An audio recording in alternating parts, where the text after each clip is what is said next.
আসসালামু আলাইকুম বন্ধুরা, আল্লাহর অশেষ রহমতে আশা করি আপনারা সকলেই ভালো আছেন। আর আপনারা দেখছেন ইসলামী দাস্তান। চোর মনে করে আল্লাহর একজন ওলির হাত কেটে দেওয়া হয়েছিল, কিন্তু কেন?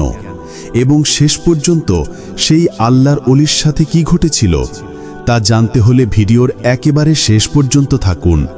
আর আমাদের ইউটিউব চ্যানেলটিকে সাবস্ক্রাইব করে আমাদের সাথেই থাকুন। কোনো এক সময়কার ঘটনা। কোনো এক এলাকায় একজন আল্লাহওয়ালা বুজুর্গ ব্যক্তি ছিলেন। তিনি পার্থিব জীবনের সমস্ত সম্পর্ক বিচ্ছিন্ন করে নিজের রবের সঙ্গে গভীর সম্পর্ক স্থাপন করেন। তাই তিনি জনবসতি ছেড়ে একাই পাহাড়ে গিয়ে থাকতে শুরু করে দেন। সেখানে তিনি আল্লাহ তাআলার ইবাদত, আল্লাহ তাআলার জিকিরে তার সম্পূর্ণ সময় কাটাতে শুরু করলেন। এভাবেই তিনি দুনিয়াদারি লোকজন থেকে দূরত্ব স্থাপন করেছিলেন। যে জঙ্গলে তিনি থাকতেন সেখানে অসংখ্য গাছ ছিল, আর সেই গাছগুলিতে বিভিন্ন ধরনের ফল ধরত। সেই আল্লাহওয়ালা বুজুর্গ ব্যক্তির খাদ্য ছিল সে জঙ্গলের ফলমূল। সে জঙ্গলের ফলমূল ছাড়া তিনি অন্য কিছু আর খেতেন না। একদিন বসে বসে মনের মধ্যে না জানি কি স্মরণ আসলো তার, তাই তিনি আল্লাহ তাআলার সঙ্গে একটি অদ্ভুত ওয়াদা করে ফেললেন। তিনি আল্লাহ তাআলার সঙ্গে প্রতিশ্রুতি করে নিলেন এবং বললেন, হে আমার আল্লাহ, পরবর্তীতে না আমি এই গাছগুলি থেকে কোনো ফল পেড়ে খাবো, না আমি অন্য কাউকে বলবো যে সে যেন আমাকে ফল পেড়ে দেয়। আমি সেই ফলগুলি খাবো না যে গাছগুলির ডাল মাটি থেকে উপরে থাকবে। আমি শুধুমাত্র সেই ফলগুলি খাবো যেগুলি ডাল হওয়ার চাপে নিজে নিজে ঝরে মাটিতে পড়ে যাবে। অর্থাৎ আমি কোনোদিনও আর ফল পেড়ে খাবো না, না কাউকে ফল পেড়ে দেওয়ার জন্য বলবো। এই ওয়াদার ওপর সেই বুজুর্গ ব্যক্তিটি অনেক বছর ধরে কায়েম থাকলেন। অর্থাৎ ওয়াদা করার পর থেকেই তিনি আর ফল পেড়ে খেতেন না, না তিনি কারো কাছ থেকে খাবার চাইতেন, বরং যেই ফলগুলো আপনা আপনিতে মাটিতে পড়ে যেত তিনি শুধুমাত্র সেই ফলগুলি ভক্ষণ করতেন। একবার আল্লাহ তাআলা তার পরীক্ষা নিতে শুরু করলেন। ফলে 5 দিন কেটে গেল, কিন্তু কোনো গাছ থেকে কোনো ধরনের ফল ঝরে পড়ল না। তাই ক্ষুধার তাড়নায় দরবেশ অনেক কষ্ট পেলেন। তিনি ক্ষুধার জন্য অস্থির হয়ে পড়লেন। কোনোভাবেই তিনি শান্তি পাচ্ছিলেন না। এ অবস্থায় তিনি জঙ্গলের পথ দিয়ে কোথাও যাওয়ার সময় পেয়ারার একটি গাছ দেখতে পেলেন, যার ডালগুলি হাওয়ায় দুলছিল। বড় বড় পেয়ারা সে গাছের ডালে ঝুলছিল। দরবেশ সেখানে দাঁড়িয়ে অনেক আশার দৃষ্টিতে সে পেয়ারাগুলি দেখতে শুরু করল। দরবেশ অনেক ধৈর্য ধারণ করল আর নিজেকে নিয়ন্ত্রণে রাখল। তিনি তার ওয়াদা স্মরণ রেখেছিলেন। হঠাৎ করে অনেক জোরে হাওয়া বইতে শুরু করল। দরবেশ অনেক আশাবাদী হলো। সে ভাবল যে হয়তো আমার জন্য এই ফলটি ঝরে মাটিতে পড়ে যাবে। কিন্তু অনেকক্ষণ ধরেই অনবরত বায়ু প্রবাহিত হওয়া সত্ত্বেও কোনো ফল ঝরে পড়ল না। এখন দরবেশ অধীর হয়ে গেল আর তার নফস নিয়ন্ত্রণের বাইরে চলে গেল। আর ক্ষুধার তাড়নায় তিনি আল্লাহ তাআলার কাছে যে প্রতিশ্রুতি করেছিলেন সেটি ভেঙে দিলেন, আর হাত বাড়িয়ে পেয়ারা পেড়ে নিলেন, আর তিনি পেটের ক্ষুধা নিবারণ করলেন। এরপর সেই পাহাড়ে ডাকাতের একটি দল চলে আসলো। রাতের বেলায় গ্রামে গিয়ে সে ডাকাতের দল লোকজনদেরকে লুণ্ঠন করে নিত, আর দিনের বেলায় আবারও ফিরে এসে সে জঙ্গলের পাহাড়ে গিয়ে লুকিয়ে থাকত। একবার সেই ডাকাতদের সম্বন্ধে বাদশার সিপাহীরা খবর পেয়ে যায়। তাই অনেকগুলো সিপাহী এসে পাহাড়টিকে চারিদিক থেকে ঘেরাও করে।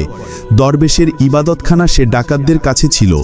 সিপাহীরা সমস্ত চোরদেরকে গ্রেফতার করল, আর সেই আল্লাহওয়ালা বুজুর্গকে সেই চোরদের সঙ্গী মনে করে গ্রেফতার করে নেওয়া হলো। আর তাদের সকলকে বাদশার আদেশ অনুযায়ী কারাগারে বন্দী করা হলো, এবং কিছুদিন পরেই তাদেরকে আদালতে হাজির করা হলো। সেখানেই ফরমান জারি করা হলো যে প্রত্যেক চোরের বাম পা এবং ডান হাত কেটে নেওয়া হোক। জাল্লাদ গাদশার হুকুম পাওয়া মাত্রই তলোয়ার চালাতে শুরু করলো, আর সকল চোরের হাত ও পা কাটা হলো। সেই সাথে দরবেশের ডান হাতটি কেটে ফেলা হলো। অর্থাৎ যেই হাত দিয়ে পেয়ারা পেড়েছিল আর যেই হাত দিয়ে ভক্ষণ করেছিল সেই হাতটি কেটে গেল। যখন জাল্লাদ তার বাম পা কাটার জন্য তলোয়ার চালাতে যাচ্ছিল, ইতিমধ্যে একজন ব্যক্তি ঘোড়ায় চড়ে খুব দ্রুততার সঙ্গে সেখানে এসে উপস্থিত হয়ে চিৎকার করে জাল্লাদকে ডেকে বলল, এই অভিশপ্ত ব্যক্তি, একটু লক্ষ্য করে দেখুন, এই লোকটি কোনো সাধারণ মানুষ নয় আর কোনো চোর নয়, বরং তিনি হলেন অনেক বড় একজন আল্লাহওয়ালা হুজুর ব্যক্তি, আর তুমি তাকে শাস্তি দিচ্ছ। এখন আল্লাহর আযাবের অপেক্ষায় থাকো। ঘোড়ায় আরোহণকারী ব্যক্তির এমন কথা শুনে জাল্লাদের হাত থেকে তলোয়ার পড়ে গেল, আর সে ভয়ে কাঁপতে কাঁপতে সেখান থেকে পালিয়ে গিয়ে বাদশার কাছে গিয়ে উপস্থিত হলো। আর সেই ঘোড়ায় আরোহণকারী ব্যক্তির কথা সে বাদশাকে জানিয়ে দিল। বাদশাহ এমন কথা শুনে অবাক হয়ে গেল, আর সেও অনেক ভয় পেল। আর ভয়ে কাঁপতে কাঁপতে সে আল্লাহওয়ালা বুজুর্গ ব্যক্তির কাছে এসে উপস্থিত হলো। আর আল্লাহওয়ালা ব্যক্তিদের সামনে হাত জোড় করে বলতে লাগলো, হে আল্লাহর নেক বান্দা, আমি এটি বুঝতে পারিনি যে আপনি আসলে কে। আমরা আপনাকে চোর বা ডাকাত মনে করেছিলাম। আমরা মনে করেছিলাম যে আপনি তাদের এই সঙ্গী, যারা রাতের বেলায় গ্রামের লোকজনদেরকে লুণ্ঠন করে নেয়। আমি না জেনে আপনার উপর অনেক অত্যাচার করেছি। আমার অজ্ঞতার জন্যই এত বড় ভুল হয়েছে। আল্লাহর ওয়াস্তে আপনি আমাকে ক্ষমা করে দিন। বুজুর্গ ব্যক্তি বলল, এখানে তোমার কোনো ভুল নেই। আমি যে গুনাহ করেছি তার জন্যই আমার হাত কেটে ফেলা হয়েছে। তুমি তো এই বিষয়ে কিছুই জানো না যে আসলে আমার হাত কি জন্য কেটে ফেলা হয়েছে। সুতরাং তুমি নিশ্চিন্ত থাকো। এই বলে সেই বুজুর্গ সেখান থেকে চলে গেল। এর কিছুদিন পরের ঘটনা। একদা এক ব্যক্তি বিনা অনুমতিতে সে বুজুর্গ ব্যক্তির কুটিরের ভেতরে প্রবেশ করে। আর প্রবেশ করে সে একটি বিস্ময়কর দৃশ্য দেখতে পায় যে হাত কাটা সে আল্লাহর ওলি নিজের 2 হাত নিয়ে পাঞ্জাবি সেলাই করছেন। সে এমন দৃশ্য দেখে সে অবাক হয়ে যায়, আর সে বলতে লাগলো, হুজুর, আমি এসব কি দেখছি? আপনার 2টি হাত সহি সালামত রয়েছে। লোকজন তো আপনার ব্যাপারে বিভিন্ন ধরনের কথোপকথন করে।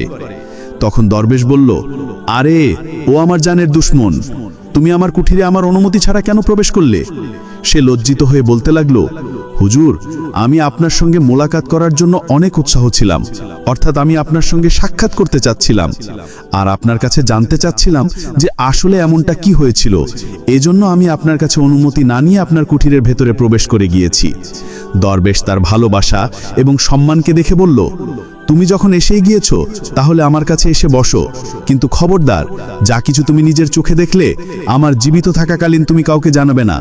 মানুষের চাওয়া বা না চাওয়াতে কোনো কিছুই ঘটে না। তাদের কথোপকথনের মাঝখানে তার সঙ্গে মোলাকাত করার জন্য বাহিরে আরও অনেক মানুষ জমা হয়ে গিয়েছিল।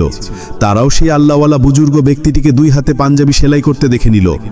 এখন সবাই বুঝে গেল যে তিনি একজন অনেক বড় আল্লাহর ওলি, আর তার উপর আল্লাহর এক বিশেষ রহমত রয়েছে। দরবেশ যখন জানতে পারল যে সবার কাছে তার এই রহস্য খুলে গিয়েছে যে তার হাত কেটে গিয়েছে, কিন্তু আল্লাহ তাআলার কুদরতে এই হাতটি সহি সালামতে রয়েছে, তখন তিনি মনে মনে বলতে লাগলেন, হে আল্লাহ, এই হিকমত আপনি ভালোভাবেই জানেন। আমি যতটা এটি গোপন করতে চেষ্টা করেছি, আপনি ততটাই সেটিকে প্রকাশ করে দিয়েছেন। এরপর তিনি আল্লাহু আকবার, সুবহান আল্লাহ ধ্বনি উচ্চারিত করলেন, আর তিনি আল্লাহর তাআলার দরবারে সেজদায় পড়ে গেলেন।